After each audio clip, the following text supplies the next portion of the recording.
आज हुए लोकसभा चुनाव तो बसपा को कितनी मिलेगी सीटें? चंद्रशेखर आजाद का क्या होगा चुनावी परिणाम? तमाम ये खबरें इस तरीके की सोशल मीडिया पर इस वक्त सबसे ज्यादा वायरल है। सी वोटर सर्वे आने के बाद इन तमाम खबरों को लेकर लगातार सुर्खियां देखी जा रही है और ये कहा जा रहा है कि अगर लोकसभा चुनाव अभी अगर होता है तो आज की तारीख में बहुजन समाज पार्टी के पास क्या कुछ होगा, चंद्रशेखर आजाद की पार्टी आजाद समाज की पार्टी के पास क्या होगा, भारतीय जनता पार्टी के साथ क्या कुछ होगा और कांग्रेस और बाकी अन्य पार्टियों के आंकड़े क्या कुछ होंगे, ये सवाल को लेकर अब सी वोटर सर्वे के जरिए जवाब दिया जा रहा है। तो समझने की कोशिश करते हैं कि ये आप सर्वे देखिए। इस सर्वे में कहा जा रहा है कि भारतीय जनता पार्टी 300 पार का जो नारा लगा रही थी वो 300 पार का नारा बिल्कुल सही मायने में सही सच साबित हो जाएगा, जिसमें एक सी वोटर के सर्वे के मुताबिक ये कहा जा रहा है कि भारतीय जनता पार्टी को और एनडीए के पूरे गठबंधन को कम से कम 343 से अधिक सीटें मिलेगी और इंडिया गठबंधन को 188 सीटें मिलेगी, ये बात कही जा रही है। और इसमें भारतीय जनता पार्टी लीड करेगी, 292 जो सीटें है वो भारतीय जनता पार्टी के पास में जाएगी। और जब बात बहुजन समाज पार्टी की आती है तो सी वोटर सर्वे का ये कहना है कि खासतौर पर जब उत्तर प्रदेश की बात करेंगे तो उत्तर प्रदेश में बहुजन समाज पार्टी के पास एक भी सीट नहीं होगी और ये सर्वे ये भी कह रहा है कि चंद्रशेखर आजाद की जो पार्टी है उसके पास में एक सीट हो सकती है। तो इस तरीके का ये सी वोटर सर्वे है जहां पर लीडिंग पोजीशन पर भारतीय जनता पार्टी को, बीजेपी और एनडीए गठबंधन को दिखाया जा रहा है और कांग्रेस को सेकंड लीडिंग गठबंधन दिखाने का काम इस सी वोटर सर्वे के मुताबिक है। तो आप समझ पा रहे हैं कि देश के अंदर जो मनुवादी जातिवादी सोच रखने वाला जो मीडिया है वो बीच बीच में इस तरीके के सर्वे लाकर ये बात साबित करने की कोशिश करता है कि मनुवादी ताकतें रखने वाले बहुजन लीडरशिप को छोड़कर खासतौर पर सवर्ण लीडरशिप रखने वाली जो पार्टियां है वो कैसे शासन सत्ता में लगातार बरकरार रहेगी और वो जनता की आखिर पहली पसंद बनी रहेगी। लेकिन सच्चाई इसके परे कुछ और होती है जिसको इस देश का मनुवादी जातिवादी मीडिया आपके बीच नहीं रखता। और तमाम वो बड़ी खबरें हैं जिन बड़ी खबरों को आपके साथ लगातार हम रूबरू करेंगे। तो ये देखिए, यहाँ पर अखिलेश यादव ने आज जो बजट जिस तरीके से देश के वित्त मंत्री के जरिए जो जारी किया गया है उस पर अपने बयान देते हुए कहा है कि कई लाख करोड़ के बजट के बाद भी जनता के चेहरे पर आई मायूसी से ध्यान हटाने के लिए अब ला रहे हैं नया बिल, सबका ध्यान भटकाने के लिए, बाकी जनता समझदार है। तो कई लाख करोड़ के बजट के बाद जिस तरीके से जनता के चेहरे पर एक बड़ी मायूसी दिखाई दी क्योंकि उसको ये लग रहा था कि संतुष्टि वाला बजट है, लेकिन इस संतुष्टि के पीछे की वजह ये जानकर समझ में आया कि ये मध्यम वर्ग के लिए जो बजट लाने की बात की गई है असल मायने में ये धन्ना सेठों और उद्योगपति को फायदा पहुंचाने के लिए बजट पूरी तरीके से साबित होता है। और ऐसे में अब नया बिल लाया जा रहा है जो कि असल मुद्दों से भटकाने के लिए लाने का काम है और यही कोशिश है भारतीय जनता पार्टी की। बाकी जनता समझदार है। अखिलेश यादव ने अपना बयान बजट के ऊपर दिया है। इसके साथ साथ अगला ये बयान देखिए जो कि कांग्रेस के जरिए साझा किया गया है।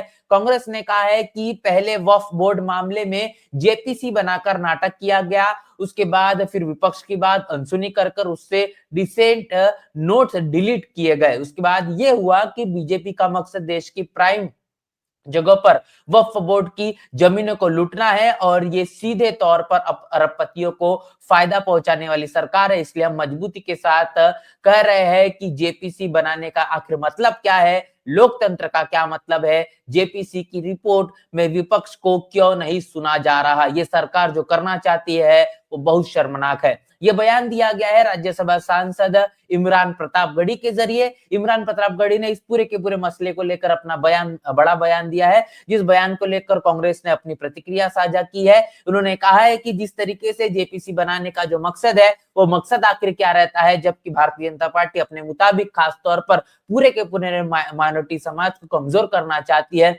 और इस पर अपना एक छत्र वर्चस्व यहाँ पर स्थापित करने की कोशिश कर रही है।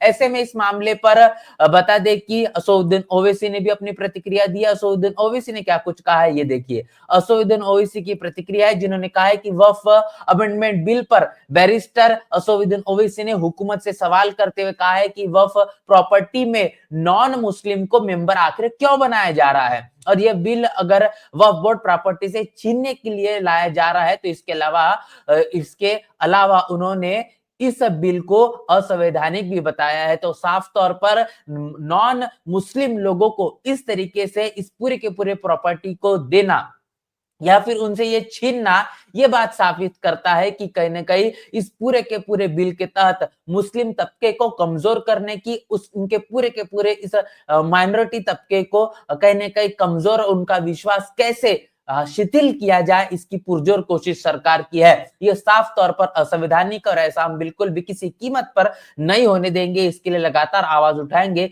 ये बात असदुद्दीन ओवैसी के जरिए साझा की गई है। इसके साथ साथ प्रकाश आंबेडकर ने उस मामले को लेकर लगातार मैदान में नजर आ रहे हैं, जो कि आपने देखा महाराष्ट्र के परभनी में किस तरीके से सोमनाथ सूर्यवंशी नाम के शख्स को पुलिस कस्टडी के अंदर इस तरीके से लाठी और डंडे से पीटा गया कि उसने अपना दम तक तोड़ दिया। इस मामले पर लगातार प्रकाश आंबेडकर की प्रतिक्रिया आ रही है और उस मामले पर उन्होंने कहा है कि उद्धव ठाकरे और शरद पवार जी महाराष्ट्र के मुख्यमंत्री और गृह मंत्री से सोमनाथ सूर्यवंशी के पुलिस द्वारा निर्मम हत्या के मामले में पुलिस हत्यारों को आखिर कड़ी सजा देने की अपील क्यों नहीं कर रहे, बड़े बड़े आंदोलन क्यों नहीं कर रहे। क्या सिर्फ एक ही समुदाय की बात करना है, समर्थन करना जातिवाद नहीं है। महाराष्ट्र को पूर्ण जातिवाद से मुक्त करने का वक्त आ गया है। तो ये बड़ा बयान प्रकाश आंबेडकर के जरिए जारी किया गया है। उद्धव ठाकरे हो, शरद पवार हो या महाराष्ट्र के मुख्यमंत्री हो, गृह मंत्री क्यों ना हो, ये लगातार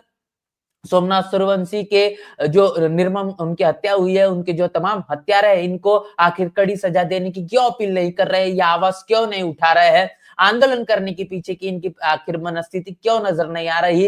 क्या एक विशेष तबके के लिए ही इनका आंदोलन, या फिर इनके लिए जो है वो अन्य अत्याचार देखने को मिलता है। ये जातिवादी इनका रवैया है और इससे अब जनता को सावधान होना चाहिए। महाराष्ट्र को पूर्ण जातिवाद से मुक्त करने का ये सही वक्त आ चुका है। ये बड़ा बयान प्रकाश आंबेडकर के जरिए साझा किया गया है। इसके साथ साथ कांग्रेस ने उस मसले को फिर एक बार उठाने का काम किया है, जो कि इस वक्त की सबसे ज्यादा बड़ी अहमियत है। और हाल ही में आपने देखा कि मणिपुर में क्या कुछ हुआ। मणिपुर के जो मुख्यमंत्री उन्होंने इस्तीफा तक दे दिया, और इसको लेकर कांग्रेस ने कहा है कि मणिपुर तकरीबन 20 महीनों के बाद राष्ट्रपति शासन लगा दिया गया है।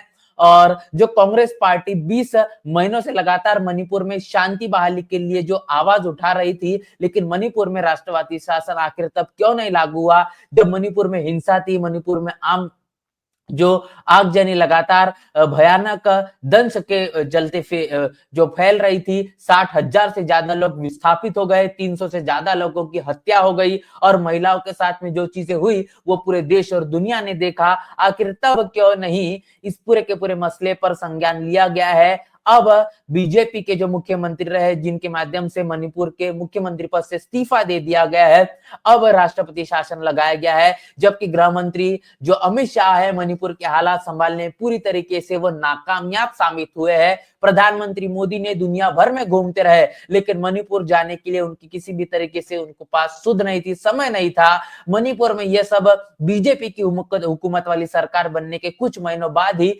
शुरू हुआ।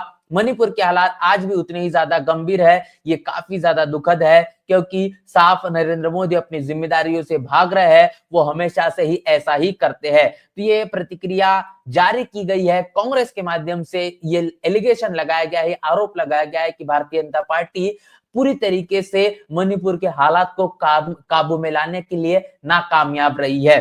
तो अब जो है इस पूरे के पूरे मामले पर जो बयान आ रहा है, ये लगातार सुर्खियों में है। बहुजन समाज पार्टी के राजस्थान प्रदेश के प्रदेश अध्यक्ष भगवान सिंह बाबा, इन्होंने जिस मसले को लेकर प्रतिक्रिया दी है, जो कि इस वक्त इस बात को लेकर बड़े पैमाने पर देखा जा रहा है कि दलितों आदिवासियों की जो तमाम आरक्षण के आधारित जो उनकी सीटें मुहैया संवैधानिक तौर पर है, उस पर कब्जा करने के लिए सवर्ण तबके के लोग बड़े पैमाने पर अपने जाति प्रमाण पत्र को बनाने का काम कर रहे हैं या फिर दलित और आदिवासी बनने में तुले हुए हैं। ऐसे में इस मसले पर भगवान सिंह बाबा ने कहा है कि आरक्षण की बंदरवाट बहुत पहले से ही हो रही है और एक तो पहले से एससी एसटी की vacancy not found suitable candidate के तौर पर के आधार पर खाली छोड़ दी जाती है और बाकी बची नौकरियों में भी फर्जी सर्टिफिकेट व जाति प्रमाण पत्र बनाकर सवर्ण जाति के लोग नौकरियां हड़प लेते हैं और उनके खिलाफ कोई कार्रवाई नहीं होती। तो ये देखिए शासन और प्रशासन किस तरीके से साजिश और षड्यंत्र के चलते ऐसे लोगों का पर्दाफाश नहीं कर रहा या फिर ऐसे लोगों को जो उनकी जगह वो नहीं दिखाया जा रहा है, बल्कि दलित जो है वो आदिवासी जो है एससी एसटी बनने के लिए अपना फर्जी जाति प्रमाण पत्र बनाते हुए दिखाई दे रहे हैं, जिसमें बड़े पैमाने पर ब्राह्मण समाज के लोग मौजूद है, राजपूत समाज के लोग मौजूद है और आप तस्वीर में खासतौर पर जो खबर छपी हुई है उस खबर को भी देख पा रहे हैं। स्कॉलरशिप को तमाम जो 10 करोड़ का रुपया है उसको भी कहने के हड़पने का काम किया गया है। तो ये खबर कहने की सोशल मीडिया पर इस वक्त सबसे ज्यादा वायरल है। अगली खबर मैंने आपके साथ साझा कर दी है।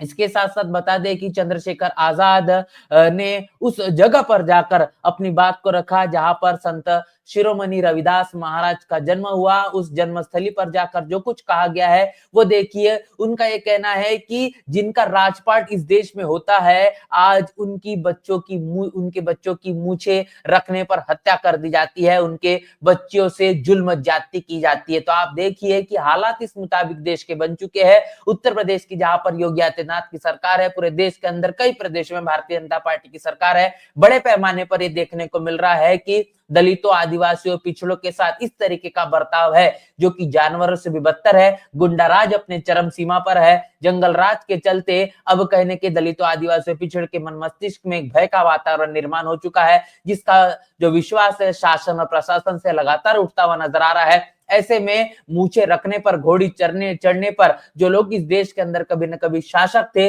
उनको कहीं न कहीं अब ऐसी जिंदगी जीने के लिए मजबूर होना पड़ रहा है कि वो हिम्मत नहीं कर पा रहे स्वाभिमान से अपनी जिंदगी जीने की। और ऐसे में अब जब तक के बहुजन समाज इन तमाम समस्याओं को नहीं समझेगा या फिर अपनी ताकत को मजबूत नहीं करेगा, संत शिरोमणि रविदास महाराज जी के बताए हुए रास्ते पर चलकर सत्ता को अपने हाथों में नहीं लेगा, उसकी समस्याओं का निवारण नहीं हो सकता। और इसलिए इन तमाम बातों को समझना आवश्यक है। ये तमाम खबरें जो इस देश का मनुवादी जातिवादी मीडिया आपके बीच नहीं रखता, जो बहुजन मीडिया होने के नाते लगातार हम आपके साथ साझा करते हैं, तमाम खबरों को लेकर आपकी राय, आपकी प्रतिक्रिया लिखकर कमेंट बॉक्स में जरूर बताएं। बने रहे नेशनल चौपाल के साथ, मिलते हैं वीडियो में, तब तक के लिए जय भीम जय भारत।